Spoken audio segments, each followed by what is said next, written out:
Olá, namastê, tudo bem com você? Espero que sim.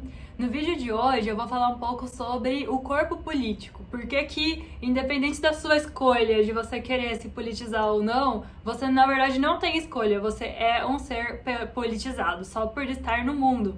Então segue aqui comigo e vamos conversar sobre isso. Já se inscreve no canal e deixa seu like. Bom, hoje eu vou fazer aqui um negócio meio freestyle, misturando várias coisas que eu venho lendo e ouvindo, e também algumas reflexões sobre o Dia Internacional do Yoga, que foi no dia 21 de junho, e que rolou uma certa controvérsia entre alguns praticantes e professores que defendiam que deveria ser um dia celebrado e outros que defendem, assim como eu, que a gente deveria parar de celebrar o Dia Internacional do Yoga. E aí entra essa discussão, mais uma vez aqui no canal, sobre o yoga ser ou não ser envolvido com a parte política. Porque um dos argumentos que muitas pessoas usam para celebrar o Dia Internacional do Yoga é que não se deve misturar política com yoga. Porque o yoga é uma prática milenar e que faz muito bem para muitas pessoas, e isso é muito verdade, e eu concordo, porque mesmo apesar de eu não celebrar o Dia Internacional do Yoga, eu continuo praticando yoga, ensinando yoga, e o yoga me faz muito bem. Inclusive, na minha opinião, é justamente por estar praticando yoga e em contato comigo e tendo coragem de me questionar, então por isso mesmo que eu faço esses questionamentos aqui e sinto que tenho alguma liberdade comigo mesma de conseguir ter coragem de vir e me posicionar contra o que diz a maioria das pessoas dentro aí do yoga e tal. Então, assim, primeiro, uma das coisas que eu vi, né, assim, nas mídias sociais, foram algumas pessoas que diziam que eram a favor de celebrar o Dia Internacional do Yoga, porque a gente tinha que separar isso da política. E o que tem a ver o Dia Internacional do Yoga com a política, né? Então, são duas coisas que a gente precisa prestar atenção. A primeira delas é que esse dia foi principalmente elaborado por um professor de yoga de Portugal, que é da extrema-direita e que é super conservador e que é acusado de ter cometido assédio sexual contra várias alunas e seguidoras, né? Isso já tá em todos os jornais em Portugal, o Jorge Veiga. Ele que é um dos principais responsáveis por esse dia ter entrado no calendário da ONU. Segunda coisa, o governo indiano que instituiu esse Dia Internacional do Yoga e que tem até um Ministério do Yoga e do Ayurveda é o governo do primeiro-ministro Modi, e o Modi é da extrema-direita de um partido nacionalista hindu. Então, assim, não é que ele é nacionalista indiano, ele é hindu. Então, é como a soberania hindu. O que a gente tem aqui no nosso lado do mundo, que é a soberania branca, lá existe a soberania hindu.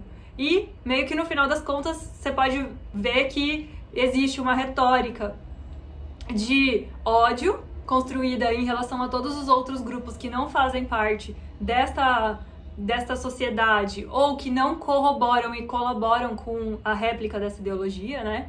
Então, existe uma retórica de ódio e de destruição, e aí essas duas pessoas juntas foram na ONU e falaram, vamos instituir o Dia Internacional do Yoga. Então, se a gente for pensar que o Dia Internacional do Yoga está mais conectado com essa parte ideológica de usar o yoga também como soft power, e soft power é um jeito de nações influenciarem outras nações de um jeito sutil, entrando ideologicamente.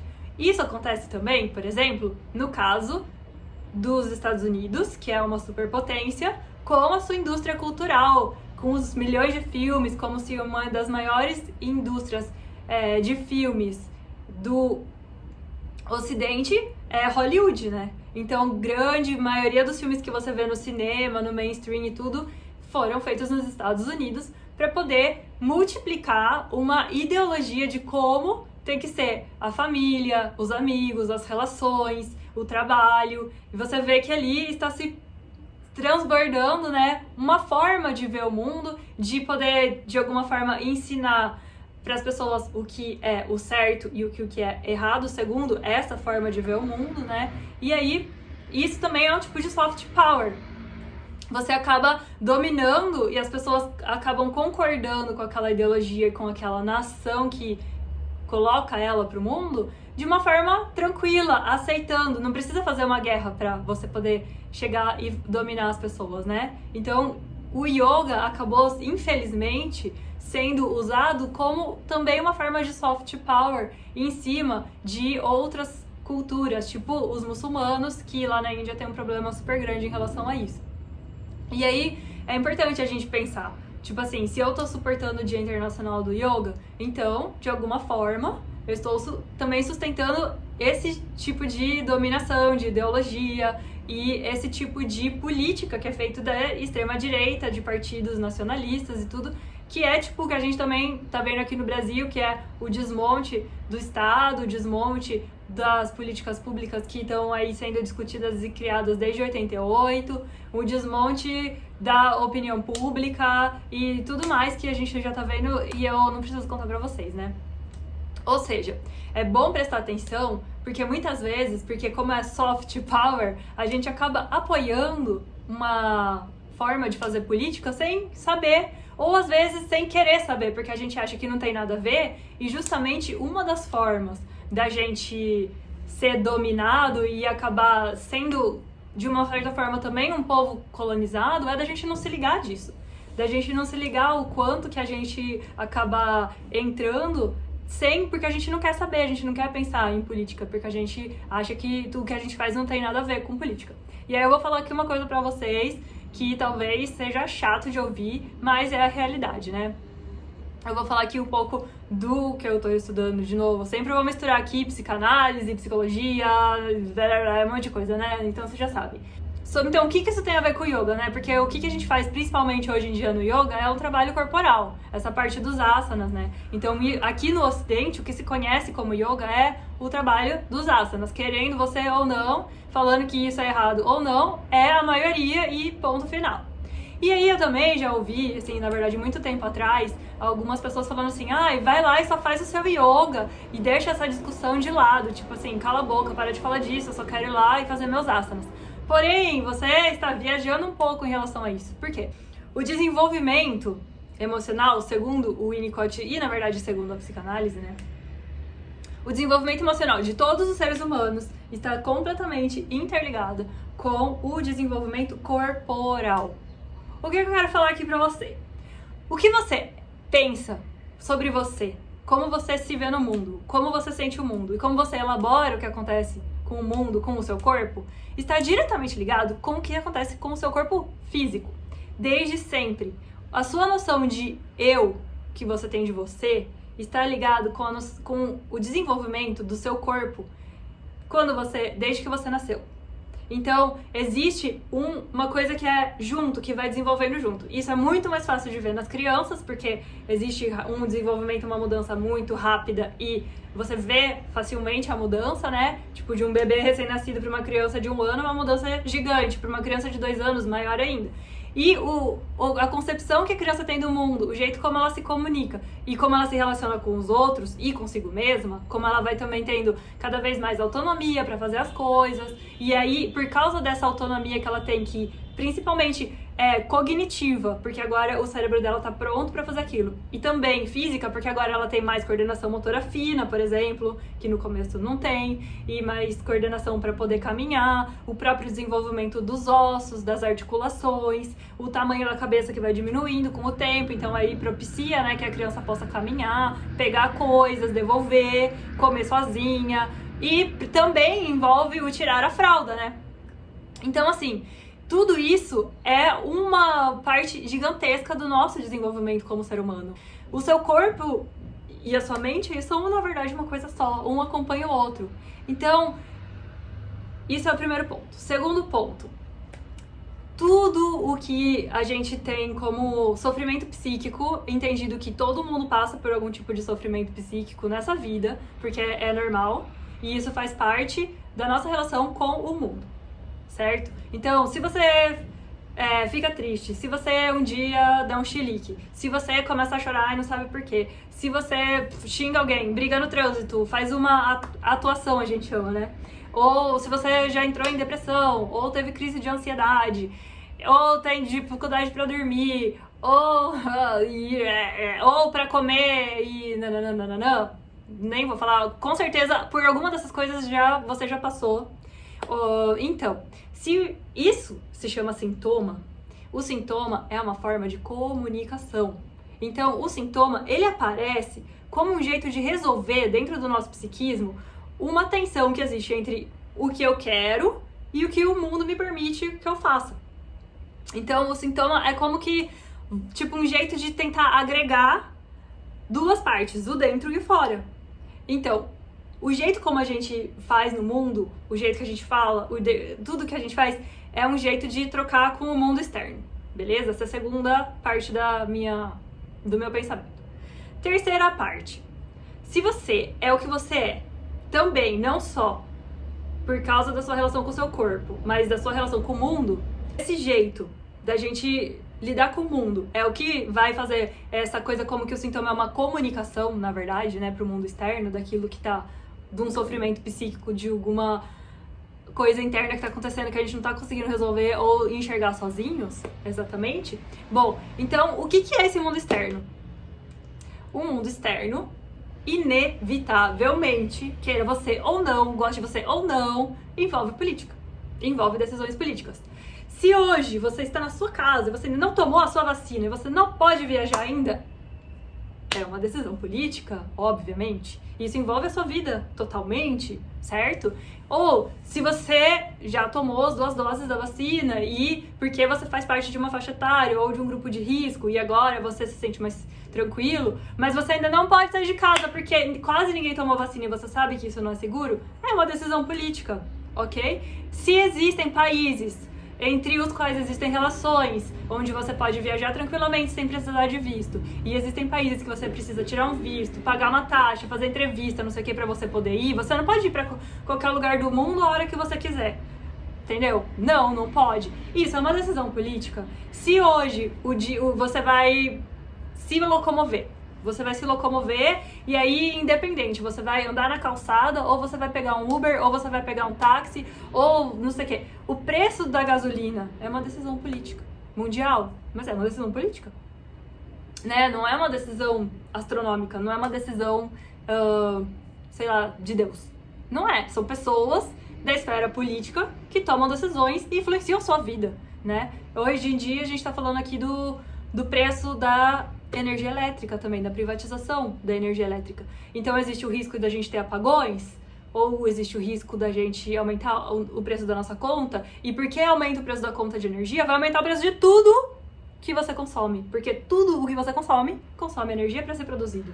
E todo esse valor vai ser repassado para você e para mim, e isso é uma decisão política. Então, de repente, se não sobrar dinheiro amanhã para você jantar fora com seu namorado, pra você comprar o presente que você queria, ou pra você fazer um curso de yoga novo, porque a sua conta de luz aumentou, isso é uma decisão política e afetou a sua vida. Então, você está se relacionando o tempo todo com o mundo, você não é nada sem essa relação, você é nada, você não seria você não teria nem noção de quem você seria se não existisse esse relacionamento com o mundo, e o mundo te afeta. E o que te afeta no mundo? Grande parte do que te afeta no mundo são decisões políticas. Então, vamos juntar essas 3 coisas. Você é a sua relação com o seu corpo é a relação com o mundo, e você é a relação com o mundo e com o seu corpo. E o yoga mexe com o corpo, principalmente. Ou seja, se você tá mexendo o seu corpo e tá tendo ele como uma ferramenta para você olhar para dentro e se conhecer, você vai voltar pro lugar de onde a gente veio, né? O relacionamento com o mundo. E qual é esse mundo com o qual eu me relaciono? Então, se praticando e mexendo com o meu corpo e ganhando certos, vamos dizer, empoderamentos, eu sei que é errado falar isso porque empoderamento só pode ser uma coisa coletiva, mas não sei muito bem como explicar. Esse jeito da gente poder se relacionar com o nosso corpo de uma forma mais íntima, que a gente pode fazer coisas novas e diferentes, que a gente pode descobrir que a gente tem força que a gente não tinha, uma flexibilidade, uma abertura, e a gente vai abrindo as portinhas e vai observando. Então, assim, obrigatoriamente, a nossa forma de ver o mundo, ela vai mudar também, junto com isso. Tipo, não tem como. E é muito louco tentar desvincular tudo isso. E eu tava conversando com um amigo meu, que ele é psicólogo, e ele estuda psicologia sócio-histórica. Daí ele tava me falando que isso faz parte da lógica do neoliberalismo, principalmente, que é desvincular o produto da sua fonte. Por isso que muitas vezes a gente acaba comprando uma roupa numa loja e depois a gente vai descobrir que essa loja usa trabalho escravo. A gente não sabe como foi produzido. E é por isso, e eu acho muito louco que assim, o movimento do veganismo é muito grande dentro do yoga. E os veganos também pregam muito que assim, cara, se você soubesse como a sua carne foi produzida, você não consumiria carne. Isso é muito massa. Você tem que ter consciência de como foi produzida a sua carne. E aí você vê que existe muito sofrimento animal, da natureza, de outras pessoas envolvidas. Então você fala, não vou consumir carne.